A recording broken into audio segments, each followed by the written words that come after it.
क्या हाल है साथियों, मैं विकास तोमर आप लोग के अपने trustworthy channel collective study for success में आप लोग का स्वागत करते हैं। 20 जुलाई का करंट अफेयर हम लोग देखने वाले हैं हिंदी इंग्लिश दोनों ही भाषाओं में। और उससे पहले मैं आप लोग को अनाउंस करना चाहता हूं कि आज शाम को 8 बजे से हमारा 2023 का यूपीएससी और यूपीपीसीएस का अलग अलग है, कुछ डिफरेंस है सिलेबस वाइज। ठीक, तो वो जो है जैसे यूपीएससी का अलग आपको प्रीलिम्स कम मेंस इंटीग्रेटेड पूरा कोर्स है, प्रीलिम्स से लेके मेंस तक पूरा। ठीक, तो मतलब 15 महीने का कुछ कोर्स है। वहीं यूपी पीसीएस का भी है। जो देखो यूपीएससी और यूपी पीसीएस में जो कोर्स सेम है सिलेबस का वो तो आपको सेम मिलेगा। बाकी यूपी पीसीएस में जो एक अलग से कुछ पैटर्न आता है मेंस में प्रीलिम्स में वो आपको अलग से मिल जाएगा, तो उसके लिए कुछ फीस एक्स्ट्रा आपको देनी पड़ेगी क्योंकि सिलेबस वहाँ पर ज़्यादा है। ठीक, तो 8 बजे चलूँगा पूरा। मैं इससे संबंधित आज एक वीडियो भी दूंगा आप लोगों को जिसमें ये बताऊंगा मैं कि किस तरीके से जो है तैयारी कराई जाती है। यहाँ पे कोई मनी कलेक्शन का कोई उद्देश्य नहीं है, सिलेक्शन का उद्देश्य है आप लोगों का। ठीक, किस तरीके से एनसीईआरटी रोज मेरा फोकस रहता है daily evaluation, daily monitoring, daily reformation. 3D अपना जो है फॉर्मूला यहाँ पर। ठीक ठीक है, अगर ये फॉलो करोगे, छोटे छोटे चेंजेस रोज करते चलोगे, तभी एक बड़ा चेंज आएगा, सिलेक्शन होगा। क्योंकि यूपीएससी है, यूपीपीसीएस है, कोई आप जो है ये नहीं 15-20 दिन में 30 दिन में करके। मैं पूरी चीज़ बताऊंगा अभी, मैंने बहुत ही बिल्कुल साइंटिफिक तरीके से, ठीक है, जो मेरा एक्सपीरियंस है सब कुछ निचोड़ के उसमें बताऊंगा। और ये भी अवेयर करूंगा आप लोगों को कि किस तरीके से आप लोग को बेवकूफ़ मार्केट में बनाया जाता है। ठीक, तो वाला वीडियो जरूर देखिएगा, उसका लिंक मैं डाल दूंगा इस वीडियो के नीचे भी। और वैसे भी आपको टेलीग्राम चैनल में मिल जाएगा। टेलीग्राम चैनल का लिंक जो है वो डिस्क्रिप्शन में है, उसको जरूर ज्वाइन कर लीजिएगा। और पेड कोर्सेज की जो भी जानकारी आपको लेनी 9650347272 पे आप हमसे बात कर सकते हैं, व्हाट्सएप कर सकते हैं, टेलीग्राम कर सकते हैं। ठीक है, तो ये कई लोग फ़ोन करते हैं तो अपना नाम पहले बताया करिए और आप किस एग्ज़ाम की तैयारी करना चाह रहे हैं, कितना है वो कुछ बताइए पहले। ठीक, उसके बाद थोड़ा बात किया करिए। आप लंबी बातें करने लगते हैं, फिर मैं भी थोड़ा संकोच करता हूँ कि भैया आप कि कौन हो, बताओ पहले क्या है क्या नहीं। थोड़ा सा मतलब एक एटिकेट के तरीके से इसको लीजिएगा। आज के 10 मोस्ट इंपॉर्टेंट टॉपिक हैं जो कि प्रीलिम्स और मेंस एग्जामिनेशन में आ सकते हैं, वो है ये सारे, जिनको अब हम लोग देखेंगे विस्तार से। देखिए, पहला है ई श्रम पोर्टल। ठीक, मिनिस्ट्री ऑफ लेबर का है, श्रम मतलब लेबर। और इसमें एक कहा गया है कि 28 करोड़ अनऑर्गेनाइज्ड यानी असंगठित श्रमिकों को पंजीकृत यानी कि रजिस्टर किया गया ई श्रम पोर्टल पे। देखिए, ई श्रम पोर्टल जो है एक ऑनलाइन वेबसाइट है जिसपे जो भी अनऑर्गेनाइज सेक्टर में काम करने वाले जो वर्कर्स हैं, ठीक है, श्रमिक हैं, उनका वहाँ पे पंजीकरण करा दें ताकि उन लोगों को आसानी से सामाजिक सुरक्षा, ठीक, और कल्याण वाली जो स्कीमें हैं वो उनको ईजिली पहचान, क्योंकि बेनिफिशियरी उन लोग को वहाँ पे ईजिली आप आइडेंटिफाई कर सकते हो और उन लोग तक जो है ये सारी स्कीमों के जो बेनिफिट्स हैं वो पहुंचा सकते हो। सामाजिक सुरक्षा किस प्रकार की, इंश्योरेंस हो गया, एक्सीडेंट इंश्योरेंस हो गया, जीवन ज्योति योजना, ठीक है ना, प्रधानमंत्री जीवन ज्योति योजना, ठीक है, तो उसमें क्या है कि लाइफ इंश्योरेंस है आपका। ठीक, बाकी अटल पेंशन योजना पेंशन वाली स्कीम है। तो ये ईपीएफओ का जैसे हमारा जो है वो चल रहा है, इंटरव्यू का भी कोर्स वो चल रहा है, इंटरव्यू का अभी हो भी गया है, कई लोग का बाकी भी है। उसमें सिलेक्शन होगा तो हम आपको पूरे उसके वीडियोस भी दिखाएंगे जो हमने कितने प्रोफेशनली ईपीएफओ के इंटरव्यू भी अभी कंडक्ट कराए हैं। यूपीपीसीएस के इंटरव्यू चालू हो गए हैं, होने वाले हैं मतलब 2021 के, बट अभी हम उसमें नहीं जा रहे हैं। ठीक है, ईपीएफओ में हमने बहुत मेहनत करी थी, मैंने अकेले में बहुत मेहनत करी थी, कई लोग की डिमांड थी, तो उसको जो है हम लोगों ने किया था। और आप लोगों को मैं दिखाऊंगा जब सिलेक्शन हो जाएगा, उसके बाद भी, अभी भी दिखा सकता हूँ, ऐसी कोई बात नहीं, लेकिन सिलेक्शन होगा तब हम प्रूफ के साथ दिखाते हैं ना, वैसे नहीं करते हैं कि खुद से टीम को बैठा के छपवा के मैसेज दे दिए।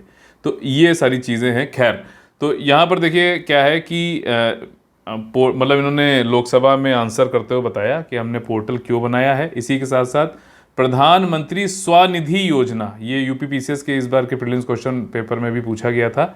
मैंने आप लोग को इसको कई बार पढ़ाया हुआ। 1 जून 2020 से चालू किया गया था।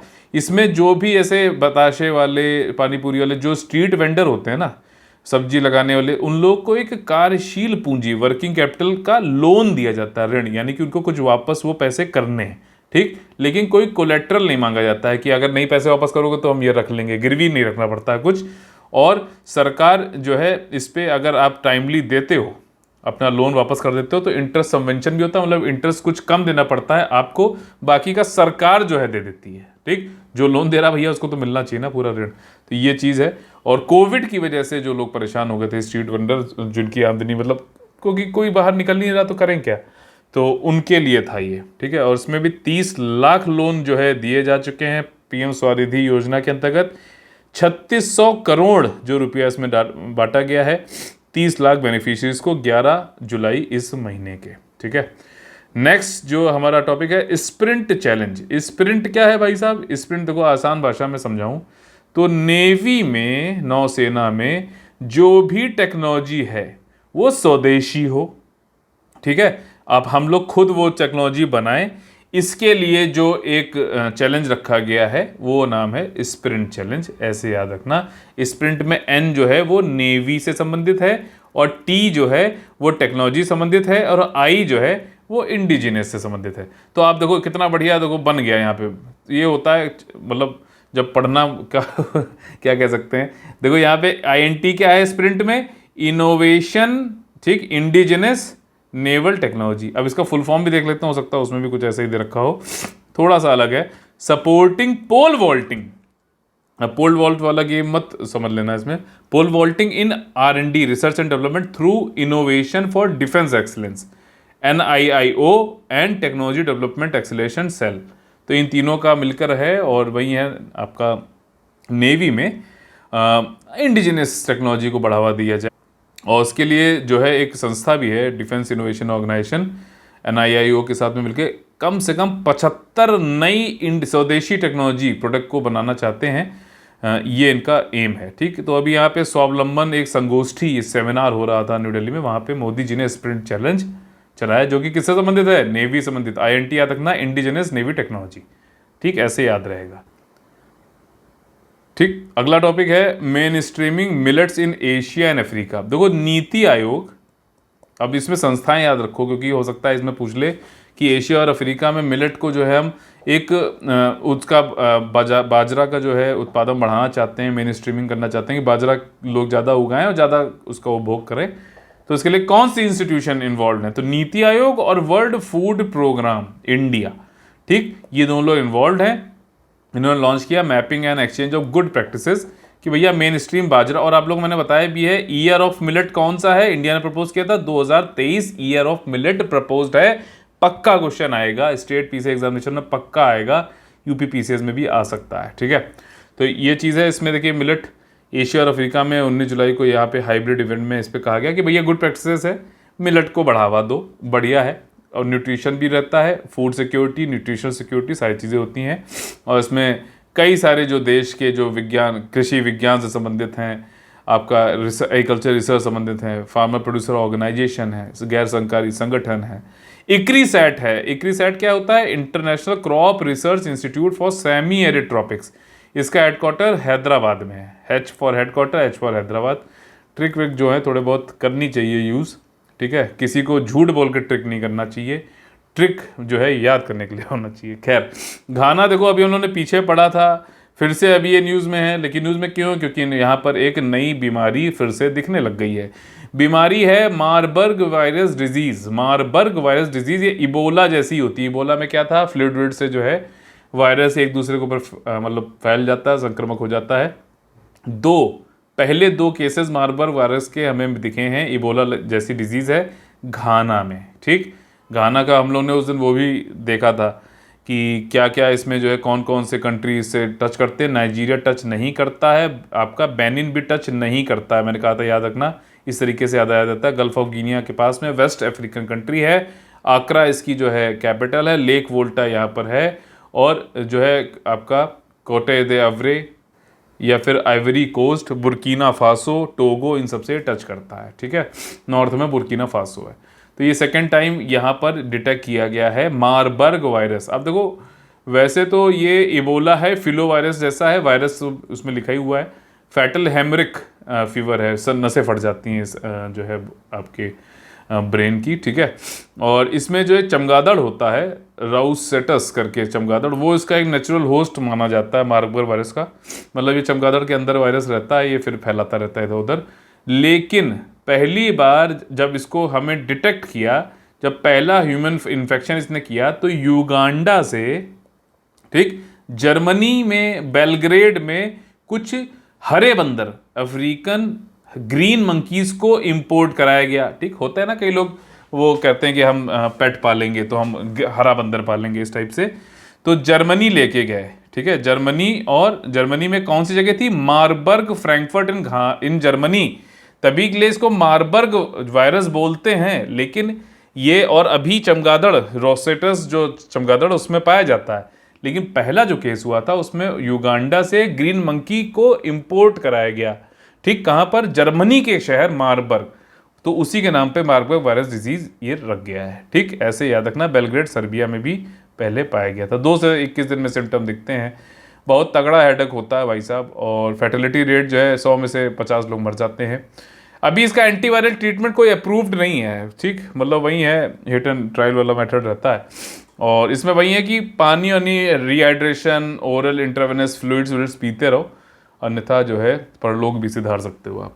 तो ये चीज़ है। अगला टॉपिक है आत्मनिर्भर भारत। कई बार सुना होगा, लेकिन ये रोजगार योजना है। ठीक है, आत्मनिर्भर भारत रोजगार योजना। तो जो हमारे लेबर मिनिस्टर हैं, minister of state labour, Rameshwar Teli ji, इन्होंने बताया कि जो आत्मनिर्भर भारत रोजगार योजना है उसमें हमने 60 लाख बेनिफिशरीज को करीबन बेनिफिट पहुंचाया है। ठीक, कैसे? 1,50,000 आत्मनिर्भर भारत रोजगार योजना के अंतर्गत। ठीक है, मतलब जो कई सारे 1.5 लाख जो इस्टेब्लिशमेंट हैं आत्मनिर्भर भारत रोजगार योजना के अंतर्गत, वहां पे 60 लाख बेनिफिशरीज को बेनिफिट पहुंचाया गया है, जो कि बहुत बड़ी बात है। ये रिटर्न रिप्लाई में दिया है। अच्छा, आप लोग को पॉलिटी में आप लोगों ने पढ़ा होगा, कई तरीके के लोकसभा में, विधानसभा में क्वेश्चंस होते हैं। ठीक, अब आपने यहाँ पे पढ़ लिया रिटर्न रिप्लाई। तो रिटर्न रिप्लाई किस पे देते हैं? स्टार्ड क्वेश्चन पे देते हैं, सितारे वाले, या फिर अनस्टार्ड क्वेश्चन पे देते हैं? कभी सोचा आपने? मतलब कभी इंटरलिंक करते हो इस तरीके से? नहीं कर रहे हो ना, तभी के लिए हम चालू कर रहे हैं आप लोग के लिए कोर्स पूरा, जिसमें प्रीलिम्स से लेके मेंस तक। प्रीलिम्स खाली क्या ज़्यादातर पूछता है? व्हाट।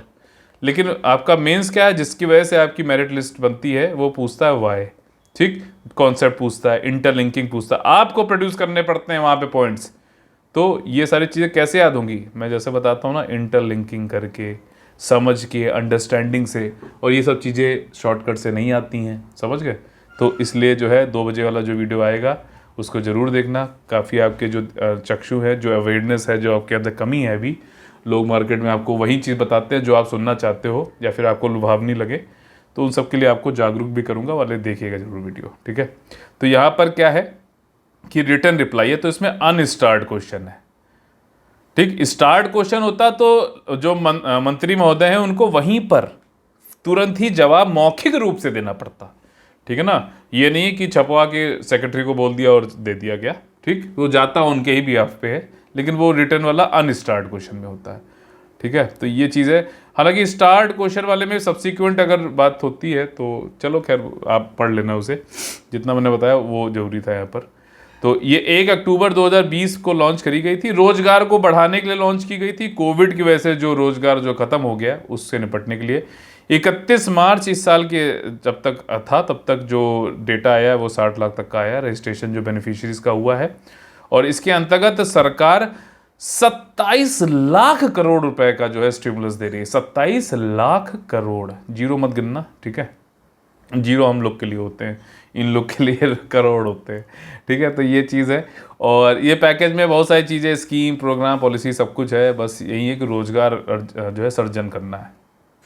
अब ये बहुत ही ज़्यादा इंपॉर्टेंट टॉपिक है। इस वाले टॉपिक में क्रिप्टो करेंसी से संबंधित जो टॉपिक है, इसमें मैं ये बताऊंगा आपको कि गवर्नमेंट का, सरकार का क्या व्यू है, आरबीआई का क्या व्यू है कि क्रिप्टो करेंसी क्या है उनकी नज़र में। कई लोग को ये रहता है कि क्रिप्टो करेंसी पे क्वेश्चन रहता है, क्रिप्टो करेंसी पे सरकार ने टैक्स लगा दिया, तो क्या क्रिप्टो करेंसी को सरकार ने लीगल कर दिया है? नहीं, बिल्कुल भी ऐसा नहीं है। उन्होंने क्रिप्टो करेंसी, देखो, ग्लोबलाइज्ड इकोनॉमी में चलती है। ठीक है, कोई हम यहाँ से किसी विदाउट जो है कोई क्योंकि सेंट्रल गवर्नमेंट की तरफ से चल नहीं रहा है, ठीक, तो हम किसी को भेज भी सकते हैं, कोई इंटरनेशनली आ भी सकता है। तो अगर आ रहा है, भेज रहे हैं हम, तो उस पर सरकार कह रही है कि हम टैक्स लगाएंगे, तो वहां पे भी डिस्करेज कर रही है। क्यों? 30% का टैक्सेशन है, विच इज वेरी हाई।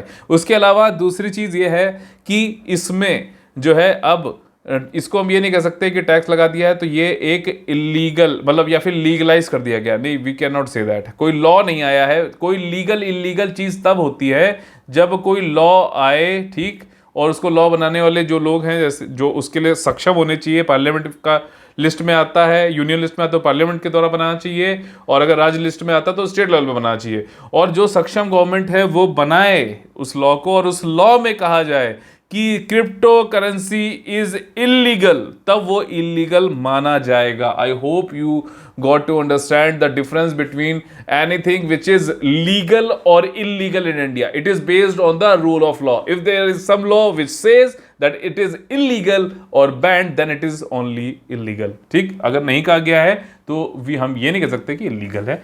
अभी मतलब मामला ऐसे ही है। अभी भी देखो, अब इस वाले में मैं जो बताने जा रहा हूं ये बहुत इंपॉर्टेंट है, क्वेश्चन आना ही आना है, इसलिए मैं इस पे ज्यादा फोकस कर रहा हूं।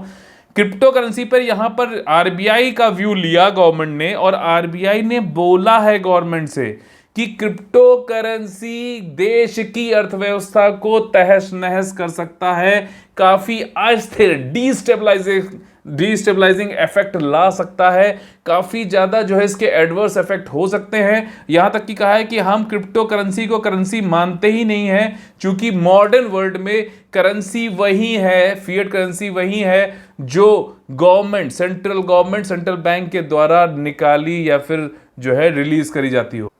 ठीक, तो ये कहा है। और साथ ही साथ उसके बाद क्या कहा, जो मैंने पहले आप लोगों को समझाने की कोशिश करी ताकि आपकी अंडरस्टैंडिंग बने।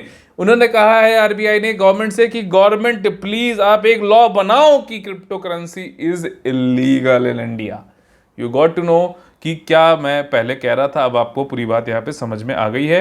और ये बात लोकसभा में निर्मला सीतारमण जी, वित्त मंत्री हैं, उन्होंने अभी बताई कि आरबीआई ने ऐसे ऐसे अपने ऑब्जर्वेशन रखे हैं। ठीक, उन्होंने कहा है कि RBI is of the view that crypto currency should be prohibited, यानी कि प्रतिबंध लगाया जाना चाहिए, एक लॉ बनाइए उसके द्वारा। ठीक, आरबीआई जो है कई क्रिप्टो करेंसी के लिए लोग को कह भी रही है मत करो, काफी दिक्कत है कभी भी, क्योंकि इसकी कोई भी इंट्रिंसिक वैल्यू नहीं है, पहली बात। और दूसरी बात कि किसी भी गवर्नमेंट की बैकिंग नहीं है। देखो कई लोग होते हैं, हम लोग क्या करते हैं, आप लोगों ने सुना होगा कि अरे भाई इसके पीछे ये गवर्नमेंट के द्वारा सपोर्टेड है, हाँ भैया ले लो, कोई दिक्कत नहीं है, गवर्नमेंट पे हमें बहुत ट्रस्ट है। ठीक, वो ना तो ट्रस्ट है इसके पीछे, ठीक, और ना ही इसकी कोई इंट्रिंसिक वैल्यू है कि भैया जैसा सोना है, सोने में अपनी एक उसकी इंट्रिंसिक आंतरिक मूल्य होता है उसका। अगर सोना हम जो है उसमें मान लीजिए लिख दें 1,00,000 रुपए 50 ग्राम के सोने पे, या फिर 5 ग्राम पे मान लो लिख दिया 1,00,000 रुपए, तो 1,00,000 की तरह भी वो काम कर जाएगा। लेकिन 1,00,000 नहीं भी है तो कोई जाके उसको मार्केट में सोने के भाव भी बेचना चाहेगा, तब भी उसको 5 ग्राम का प्राइस मिल जाएगा। लेकिन बिटकॉइन को बेचने जाएगा तो उसको हो सकता है कि वहां से मार के भगा दे। ठीक है, तो ये चीज समझ गए होगे आप। अगला है नमस्ते स्कीम। नमस्ते स्कीम जो है, जो सैनिटेशन वर्कर्स होते हैं ना, उनको मैनुअली काम ना करना पड़े, और जो काम मैनुअली वो करते हैं जैसे कि सीवर्स को साफ करना, सेप्टिक टैंक को साफ करना, ठीक, वो सारे काम मैकेनाइज्ड वे में हो। ठीक है ना, कोई मशीन करे, इसी स्कीम को बोला जा रहा है नमस्ते स्कीम। अभी जो ministry of state for housing and urban affair है, कौशल किशोर, उन्होंने ये बताया कि नेशनल, नमस्ते का फुल फॉर्म सुनो, national action plan for mechanised sanitation ecosystem, Namaste scheme for cleaning of sewers and septic tank. ठीक, तो ये चीज ध्यान रखना। और ये एक तरीके का जॉइंट वेंचर है डिपार्टमेंट ऑफ ड्रिंकिंग वाटर, ठीक, एक डिपार्टमेंट ऑफ ड्रिंकिंग वाटर, दूसरा है ministry of social justice and empowerment, यानी कि न्याय, सामाजिक न्याय और अधिकारिता मंत्रालय, और तीसरा है शहरी और जो है आपका ministry of housing and urban affairs, जिसको मैं क्या बोलता हूं प्यार से, महुआ। ठीक है, तो ये जो है 3 लोगों ने मिलकर चला रहे हैं नमस्ते स्कीम। सैनिटेशन वर्कर्स को जीरो डेथ, मतलब कोई भी उनकी जो है डेथ ना हो। भाई अंदर क्या हालत में, आपने अगर किसी ने आर्टिकल 15 मूवी नहीं देखी है ना, जरूर देखना, जरूर देखना। आपको उसमें ऐसे कई दृश्य हैं, मान लो आप नहीं देखते हो कहीं आसपास अपने, मूवी में बिल्कुल सत्य दिखाया गया है। पूरे नाली में जो है इतनी इनह्यूमन कंडीशंस में इतनी ज़्यादा जो है, मतलब मैं क्या बताऊँ, भेदभाव होता है, लोगों को उसमें उतरना पड़ता है और कई बार दम घुटने से उनकी मौत हो जाती है। तो जीरो डेथ करना है नमस्ते स्कीम के अंतर्गत। साथ ही साथ जो है कोई भी सफाई कर्मचारी मानव मल के सीधे संपर्क में नहीं आना चाहिए, ये चीज़ यहाँ पे इंश्योर की जाएगी। साथ ही साथ सीवर और सेप्टिक टैंक स्वच्छता श्रमिकों के लिए वैकल्पिक आजीविका तक पहुँच हो, मतलब कि जब वो उनको मैकेनाइज्ड हो जाए तो हो सकता है कि उनको काम मिल जाए मैकेनाइज्ड तरीके से, उस जो मशीन है उसको चला लें, ठीक, या फिर कुछ और लाइवलीहुड कर लें। तो इसके लिए भी ये सफाई कर्मचारी वाली एक स्कीम भी है, पूरा एक बोर्ड भी है, एक कमीशन भी है स्टैट्यूटरी, यानी कि पार्लियामेंट ने बनाई हुई है, वो भी है। यहाँ पर एक नेशनल सफाई कर्मचारी फाइनेंस डेवलपमेंट कॉरपोरेशन भी है, एफडीसी भी है, जैसे कि ट्राइबल वाली है। तो उसके साथ में मिलकर जो है यहाँ पर सफाई मित्रों के लिए और सब ये मैकेनाइजेशन किया जा रहा है। और जो भी ये इक्विपमेंट्स है ना मैकेनाइजेशन वाले, गवर्नमेंट इसको भी इंश्योर कर रही है कि सुविधाजनक बनाए कि भैया आपको आसानी से मिल जाएंगे। सिर्फ स्कीम यहाँ लॉन्च नहीं की जा रही है, यहाँ पे सुविधाजनक बनाया जा रहा है कि स्टेट और अर्बन लोकल बॉडीज जो गवर्नमेंट ई मार्केट प्लेस है वहां पे जाकर, जहां से गवर्नमेंट की जो भी संस्थान है, जो भी इंस्टीट्यूशन है, जो भी ऑफिसर्स है, they all procure their things equipments from government e marketplace, वहां पे मुहैया करा दिया जाएगा। ये वैसे ही है जैसे फ्लिपकार्ट है, अमेजोन, तो वहां जाके आप ये इक्विपमेंट ले सकते हो, लोकल बॉडीज और स्टेट। तो बहुत ही अच्छी स्कीम भी है और बहुत ही अच्छा इम्प्लीमेंटेशन भी किया जा रहा है, सुविधाजनक बनाया जा रहा है। इम्प्लीमेंटेशन अच्छे से हो जाए तो मज़ा आ जाएगा। आखिरी में क्वेश्चन भी आप लोगों के लिए मैंने दिए हुए हैं, तो ध्यान लगा के पढ़ते रहिए। प्रधानमंत्री कौशल केंद्र, कौशल देखिए स्किल, एक मंत्रालय है हमारे यहाँ, मिनिस्ट्री ऑफ स्किल डेवलपमेंट, ठीक। और स्किल डेवलपमेंट का मंत्रालय क्यों है? देखो कई बार क्या होता है, हम ह्यूमन कैपिटल को ये समझते हैं कि भैया एजुकेशन दे दो और उसकी हेल्थ अच्छी कर दो तो एक मानव जो है रिसोर्स, एक मानव पूंजी बन जाता है और उत्पादन को बढ़ाता है, उत्पादकता को बढ़ाता है, ठीक।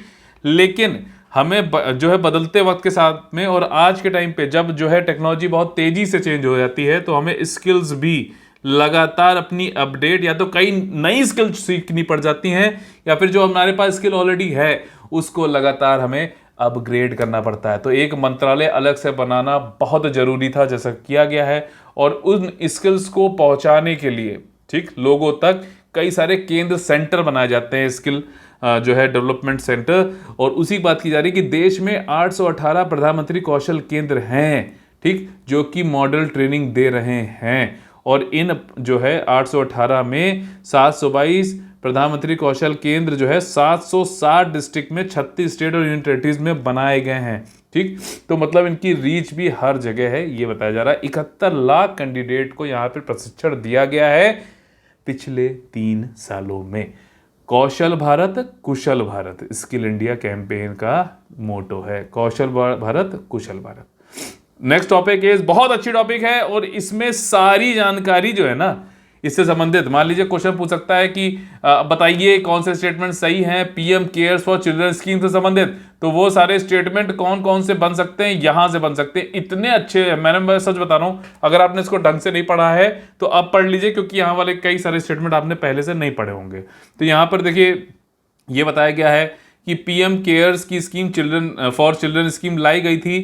कई सारे चिल्ड्रन ऐसे थे जिनके या तो माता या पिता या फिर दोनों या फिर उनके जो गार्जियन हैं उनकी डेथ हो गई कोविड की वजह से।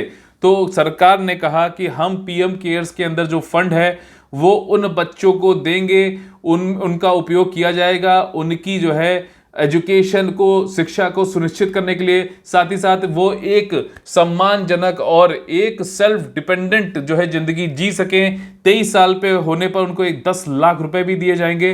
18 साल तक जो है उनको स्टाइपेंड, जब 18 साल के हो जाएंगे तो उनको मंथली स्टाइपेंड मिलेगा। तो चलिए सारे फीचर्स एक साथ देख लेते हैं। अभी 220 चिल्ड्रन को केंद्रीय विद्यालय में एडमिट किया गया है, जिसकी वजह से ये न्यूज में था। ये कई सारे फीचर्स हैं जो कि काफी इंपॉर्टेंट हैं और आपको आने चाहिए। देखिए पीएम केयर फॉर चिल्ड्रन उन लोगों के लिए है जिनको जो उन बच्चों के लिए है जिनको कोविड 19 की वजह से जिनके माता पिता या फिर गार्जियन जो है नहीं रहे दुनिया में। To care for the children who lost their parents due to COVID. इसके बाद क्या है, monthly stipend once they are turn, 18 साल पे होने पे हर महीने उनको भत्ता मिलेगा, स्टाइपेंड मिलेगा, 10 लाख रुपए दिए जाएंगे जब वो 23 साल के हो जाएंगे।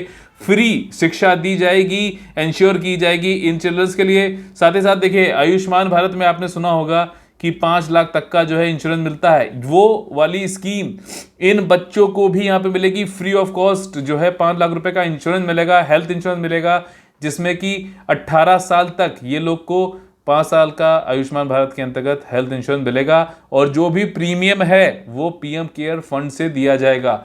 एजुकेशन लोन भी इन लोग को मिलेगा उच्च शिक्षा के लिए, और इंटरेस्ट जो होगा ब्याज वो पीएम केयर के फंड से दिया जाएगा। यानी कि जब आपको पता है, जब आप लोन लेते हो तो एक उसका जो है प्रिंसिपल अमाउंट होता है और एक इंटरेस्ट अमाउंट होता है, ठीक है। तो प्रिंसिपल अमाउंट तो वापस करना पड़ेगा बच्चे को, लेकिन उस पर जो ब्याज होगा वो सरकार देगी पीएम केयर्स फंड से। ये बहुत ज़्यादा इंपॉर्टेंट जो है यहाँ पे पूरी जानकारी थी, मुझे लगा आपसे जरूर साझा किया जाए, क्योंकि इससे क्वेश्चन आना भी चाहिए और ऐसे क्वेश्चन जरूर पूछे जाते हैं। क्यों? क्योंकि ये बहुत ही अच्छे काम कर रहे हैं, सरकार को भी एक अच्छी लाइट में दिखाते हैं। और जब ये वाले question UPSC, UPPC, BPSC, other state PC examinations में आते हैं तो इन पर चर्चा होती है और इनडायरेक्टली गवर्नमेंट की भी वाहवाही होती है। तो समझ रहे हो ना, गवर्नमेंट जब भी पेपर तैयार किया जाता है, मैं आपको बता रहा हूँ, ऐसा जरूर होता होगा कि जो है आयोग के जो भी अध्यक्ष हैं वो जाके सरकार से पूछते होंगे कोई उससे कि सर बताइए अगर कोई क्वेश्चन कुछ ऐसा डालना हो, तो वो कहते होंगे पीएम स्वनिधि डालो, अच्छा काम किया है, ठीक, पीएम केयर्स डालो, अच्छा काम किया है, ठीक, इलेक्शन आने वाला है तो और इस टाइप की चीज़ डालो। तो ये चीज़ें नॉर्मल है, ह्यूमन बिहेवियर है, आप लोग को समझना चाहिए। और इसीलिए यूपीएससी या फिर अदर स्टेट से एग्जामिनेशन सिलेबस में ये बोला गया है कि करंट अफेयर, ठीक, या फिर current event of national and international importance, ये चीज बोली गई है ना, तो वो इसीलिए है कि आप कुछ भी आलतू फालतू चीजें ना पढ़कर सिर्फ उन्हीं चीजों पे ध्यान दें जो मतलब नेशनल या फिर इंटरनेशनल या फिर स्टेट में, तो उस स्टेट के लिए काफी इंपॉर्टेंट हो गई है, ठीक है। अगला टॉपिक है, बहुत ज्यादा इंपॉर्टेंट टॉपिक है, माइनॉरिटी स्टेटस, अल्पसंख्यक की स्थिति। अब देखो भारत के संविधान में 2 आर्टिकल है, आर्टिकल 29 और दूसरा आर्टिकल 30। आर्टिकल 29 और 30 दोनों माइनॉरिटी स्टेटस से संबंधित हैं और इसमें रिलीजियस एंड लिंग्विस्टिक माइनॉरिटीज की बात की जाती है, ठीक। और इसमें एक और बात की जाती है इन अनुच्छेदों में कि आप खुद के ऐसे शैक्षिक संस्थान बना सकते हो और इस्टेब्लिश कर सकते हो और उनको प्रशासन भी आप संभाल सकते हो, एडमिनिस्टर भी कर सकते हो। लेकिन यहाँ पे दिक्कत ये आ रही है कि जो केंद्र के द्वारा जो मान्यता प्राप्त माइनॉरिटी स्टेटस वाली जो मतलब कई सारी कम्युनिटीज़ हैं वो सिर्फ 6 हैं, ठीक। लेकिन वो वाली जो माइनॉरिटी जो 6 हैं, जैसे कि आपको बता देता हूँ, मुस्लिम्स, सिख, ठीक, क्रिश्चियन, जैनिज्म, बुद्धिज्म, पारसी, ठीक है, ये 6 हैं। अब ये 6 जो हैं, अब आपको ये चीज़ दिखेगी कि कई मुस्लिम जैसे कई सारे स्टेट में तो भैया मेजॉरिटी में है। ये रिकॉग्निशन कौन कर रहा है? Central government. ध्यान से समझना, वो पूरे देश के हिसाब से, देश की जनसंख्या के हिसाब से माइनॉरिटी को देख रहे हैं। हालांकि मुस्लिम्स 20-21% है, इतने परसेंट पे किसी भी आपको मेरे ख्याल से नहीं देश मिलेगा जहां पे माइनॉरिटी का स्टेटस दिया जाता हो। सिख, ये सब 1-2% वाले हैं, ठीक है, इन लोग को देना चाहिए, मैं कहता हूं बिल्कुल सही है। 21%, 1/5 of the person can not be said as a minority, बिल्कुल नहीं कहा जाना चाहिए। लेकिन फिर भी जो है हमारे यहाँ ये सब चीज़ें किया जाती है, हम भारतीय हैं और हम लोग जो है ये सब इस तरीके से काम करते हैं जो एक एग्जाम्पल, मिसाल पैदा करते हैं। तो यहाँ पे 6 लोग को जो है दिया गया है। लेकिन आपको समझना चाहिए कि यहाँ पे मेजॉरिटी में भी हैं कई सारे, जैसे जम्मू एंड कश्मीर में क्रिश्चियंस, आप नॉर्थ ईस्ट में चले जाओ, कई स्टेट में क्रिश्चियंस मेजॉरिटी में है।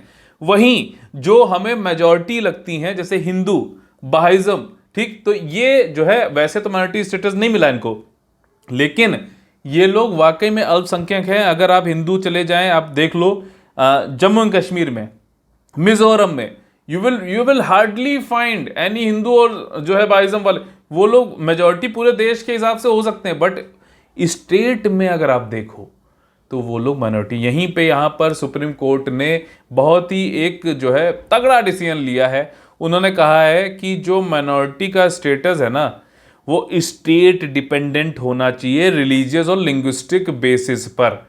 ये बहुत ही जो है एक बिल्कुल डिफरेंट और यूनिक सा एक मतलब जजमेंट दिया गया है, बहुत बढ़िया, जिसमें एक आ गया है कि अगर जो है क्योंकि लोग कह रहे हैं कि हमें भी अपने शैक्षिक संस्थान खोलने, जम्मू एंड कश्मीर में मान लीजिए किसी को हिंदू को खोलना है, अपना नहीं खोल सकता खुद से, जो है नहीं खोल भी नहीं सकता, एडमिनिस्टर भी नहीं कर सकता, बल्कि वो वहाँ पे माइनॉरिटी है और वो माइनॉरिटी घोषित किया नहीं गया सेंट्रल के द्वारा, तो हो नहीं सकता। तो सुप्रीम कोर्ट ने यहाँ पे कहा है, कई लोग याचिका लेके गए थे कि रिलीजन और लिंग्विस्टिक बेसिस पे माइनॉरिटी स्टेटस दिया जा सकता है स्टेट डिपेंडेंट। ठीक, और सुप्रीम कोर्ट ने यह भी कहा जैसे मराठी है, महाराष्ट्र के बाहर वो एक माइनॉरिटी है, कन्नड़ वाला कोई पर्सन है वो कर्नाटका के बाहर एक माइनॉरिटी है, उसी प्रकार से जुडाइज्म, बहाइज्म और हिंदुइज्म ये सब रियल में माइनॉरिटी हैं लद्दाख, मिजोरम, लक्षद्वीप, कश्मीर, नागालैंड, इन सब जगह पे, बट उनको स्टेट लेवल पे माइनॉरिटी का स्टेटस नहीं मिला है। बहुत इंपॉर्टेंट टॉपिक है ये, ध्यान रख लेना, यहाँ से क्वेश्चन जरूर पेपर सेकंड में आ सकता है मेंस में।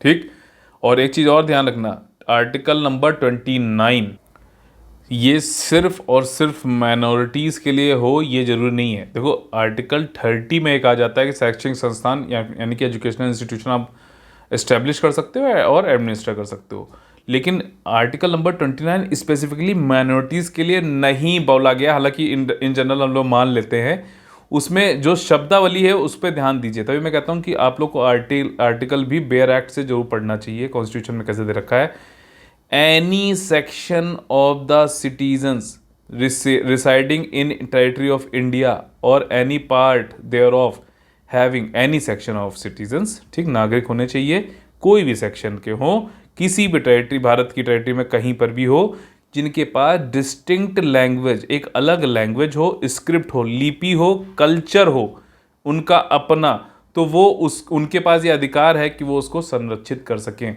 तो वैसे तो ये आप लोग मतलब एक शैलो नॉलेज में ये कह सकते हो कि हाँ माइनॉरिटीज़ के लिए, बट डीपर नॉलेज में अगर जाओगे तो ये एनी सेक्शन के लिए है। ठीक है, तो एनी सेक्शन में अगर कोई मान लीजिए हिंदू है और जम्मू कश्मीर में रह रहा है, जिसकी एक अलग लिपि है, एक अलग लैंग्वेज है और एक अलग कल्चर है, तो वो उसको संरक्षित कर सकता है, ये उसका अधिकार है, मौलिक अधिकार है, आर्टिकल नंबर 29 में दे रखा है। ठीक, समझ गए।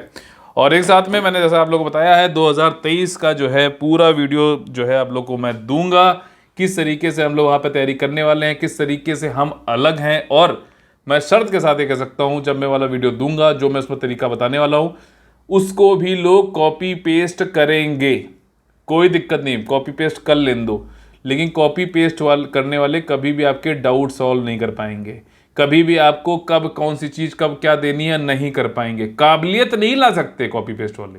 ठीक, कर लेने दो, कोई दिक्कत नहीं है, लेकिन वो व्यापारी हैं और हम शिक्षक हैं, ये जो एक मेजर फ़र्क है। हमने जो है पेपर निकाला है, उन्होंने गरीबों की जेब से पैसा निकाला है और कुछ नहीं किया है। ठीक, तो ये बहुत बड़ा फ़र्क है। विकास तोमर एक ट्रस्ट का नाम है और उनका काम है सिर्फ और सिर्फ जो है फेक मैसेजेस, फेक पब्लिसिटी करना। तो ये बहुत बड़े डिफरेंस होते हैं। आप लोग को कुएं को देख के उसकी गहराई में जाकर उसकी गहराई नापने की ज़रूरत नहीं है, थोड़ा सा विवेक का इस्तेमाल करिए और जो रिव्यूज़ हैं, जो जेन्युइन लोग हैं उन्हीं से करिए, देखें, प्रायोजित वाली जो चीज़ें हैं उन पे विश्वास मत करिए। ठीक, तो 2023 का यूपीएससी, यूपीपीसीएस ये अलग अलग कोर्स है, सिलेबस जितना सेम है वो एक साथ पढ़ाया जाएगा, लेकिन अगर आप यूपीपीसीएस का ये लेते हो तो जो सिलेबस एक्स्ट्रा है यूपीपीसीएस का वो अलग से आपको दिया जाएगा बिफोर प्रीलिम्स और बिफोर मेंस। ठीक है, तो वो एक तरीका है, वो पढ़ाने की जिम्मेदारी जो भी जैसे भी है वो मैं बताऊंगा। 20 जुलाई से आज ऑफिशियली चालू हो जाएगा। मेन अपना फोकस है सिलेक्शन पे, और ये वाला जो है ना इसमें टाइम है, 15 महीने से ऊपर का एक कोर्स है। ठीक, इसमें आप पहली इंस्टॉलमेंट 5,000 रुपये दे के भी ज्वाइन कर सकते हो। लंबा कोर्स है बहुत, मैं आपको पूरी उसमें चीज़ें बताऊंगा, आपको समझ में आएगा कि कैसे मैंने वो पूरा शेड्यूल बनाया है। वो उसमें कोई भी धोखाधड़ी और वैसा कुछ नहीं है कि आप जैसे आप जुड़े आपको लगा कि अरे यार 1000 पीडीएफ अब क्या करें, आपको ऐसा नहीं लगेगा कि यार मैं बिल्कुल मुझे कुछ समझ में नहीं आ रहा है कि मैं क्या करूं, 5 साल तक मैं इसको एक बार भी नहीं पढ़ पाऊंगा तो मैं क्या करूं, कैसे पढ़ना है, क्या पढ़ना है, कहाँ से पढ़ना है, क्या नहीं पढ़ना है, और कैसे समझ के पढ़ना है, कौन सी चीज़ समझनी है, कौन सी चीज़ छोड़नी है, कौन सा फैक्ट याद रखना है, कौन सा फैक्ट नहीं याद रखना है, कौन से टेस्ट में, कौन से क्वेश्चन में कौन सी चीज़ आपको जो है परेशान कर सकती है और कौन सी वो चीज़ें हैं जो आपको लगातार रिपीट करनी है। ये सारी चीज़ें बहुत यूनिक होती हैं जो कि जो है बिल्कुल जैसे जैसे हम पढ़ते आते हैं ना, रोज मैंने आपको बताया 3D पे काम करते हैं हम लोग, daily evaluation, daily study plan, daily monitoring, ठीक, डेली रिफॉर्मेशन करते हैं हम लोग। उसी से एक कहावत है जापानीज की, छोटे छोटे इंप्रूवमेंट एक बड़ा चेंज लाते हैं पॉजिटिवली। तो उस पर हम लोग फोकस करते हैं। हम लोग ये नहीं करते हैं कि जैसे ही आप आए हमारे साथ जुड़े और बस हमारा आपका रिश्ता वहाँ से खत्म, PDF पकड़ लो निकल लो, तो वो वाली चीज़ नहीं है। डेली हम लोग काम करेंगे और मैं इस बार तो शो भी करूँगा। पिछली बार जो है जो हमारा ग्रुप था उसमें मैंने नहीं किया था इसकी डर से, मुझे लग रहा था कि वो लोग कॉपी पेस्ट कर लेंगे, क्योंकि उनके पास बहुत पैसा है भाई, अरबपति लोग हैं, वो खुले में बताते हैं हम अरबपति हैं। तो ठीक है, वो कॉपी पेस्ट नहीं कर पाएंगे, मुझे मालूम है। कितना भी कर लें, हो सकता है उनकी रीच ज़्यादा हो, लेकिन आखिरी में जो है जो सस्टेनेबल जो एक अप्रोच है वो अपना ही है, तो उस पर हम बने रहेंगे। ठीक, मेंस आंसर राइटिंग का भी है, करंट अफेयर मॉड्यूल भी है, PDF और डाउट डिस्कशन भी होगा। और सिर्फ डाउट डिस्कशन भी, मान लीजिए कोई वहाँ फंस गया जहाँ पे उसको कोई भी गाइडेंस नहीं, कोई डाउट नहीं सॉल्व किया जा रहा, कुछ उसको जो है कोई बस PDF दे दी गई, टीचर आता है या नहीं आता है, कुछ पढ़ाता है उसको समझ में आता है नहीं आता है, कोई उसको कोई मतलब नहीं, तो उन लोगों के लिए जो है खास तौर पे, ठीक, एक तरीके से रिहेबिलिटेशन सेंटर है हमारे यहाँ, आप आ सकते हो, डाउट डिस्कशन कर सकते हो, 500 रुपये पर मंथ। ठीक, सिर्फ स्टडी से संबंधित यहाँ बात होगी। करंट अफेयर वाले में भी डाउट डिस्कशन है, लेकिन वो सिर्फ करंट अफेयर से होगा, थोड़ा बहुत डिस्टिंक्शन है। और ये हमारी पेमेंट डिटेल्स हैं, HDFC बैंक, उसका UPI भी है, QR कोड भी है। 2023 वाला अगर आप ज्वाइन करना चाहते हो तो उसमें इंस्टॉलमेंट है। फर्स्ट इंस्टॉलमेंट इनिशियली आपको 5,000 रुपये देनी है, फिर हर महीने की पहली तारीख को आपको जो है 4-4 हज़ार रुपये करके फीस जमा करनी है।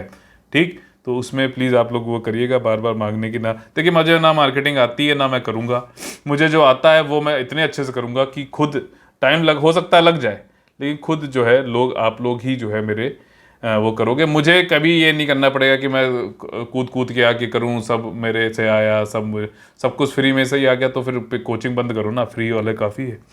तो ये चीज़ है, तो रेवड़ी कल्चर समझ ही रहे हो आप, तो ये वाली बात है। ये सारी चीज़ें आपके सामने हैं।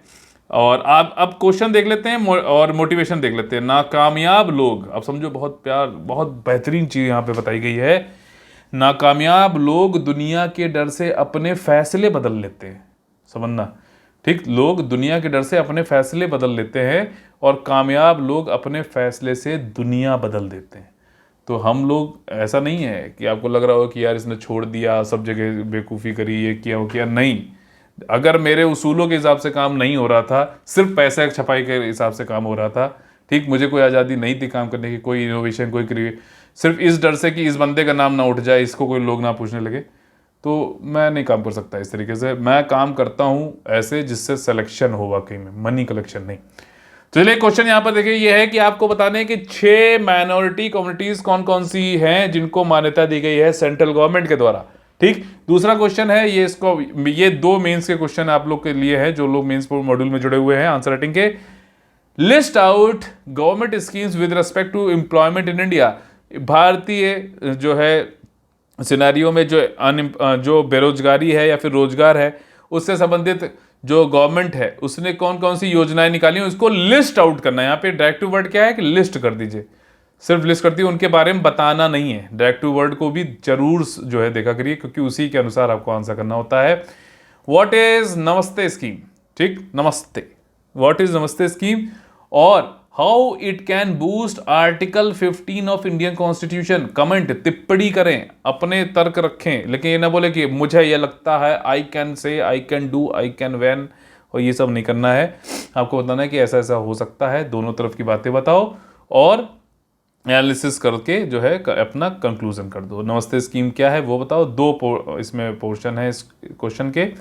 10 मार्क्स का अगर है तो इसमें 4 मार्क्स का मान लीजिए मैक्सिमम होगा नमस्ते स्कीम पे, आप लोग उसी हिसाब से वर्ड भी एलोकेट करोगे, और 6 मार्क्स में आपको ये चीज़ समझानी जो इंटरलिंकिंग करके मैंने पूछी है कि जो आर्टिकल 15 होता है, भेदभाव से संबंधित, डिस्क्रिमिनेशन से संबंधित एक मौलिक अधिकार है, फंडामेंटल राइट, उसको किस तरीके से बूस्ट कर रहा है नमस्ते स्कीम। ठीक, तो मैंने बता दिया, लेकिन फिर भी देखते हैं कौन लिखता है, कैसा लिखता है, क्या होता है।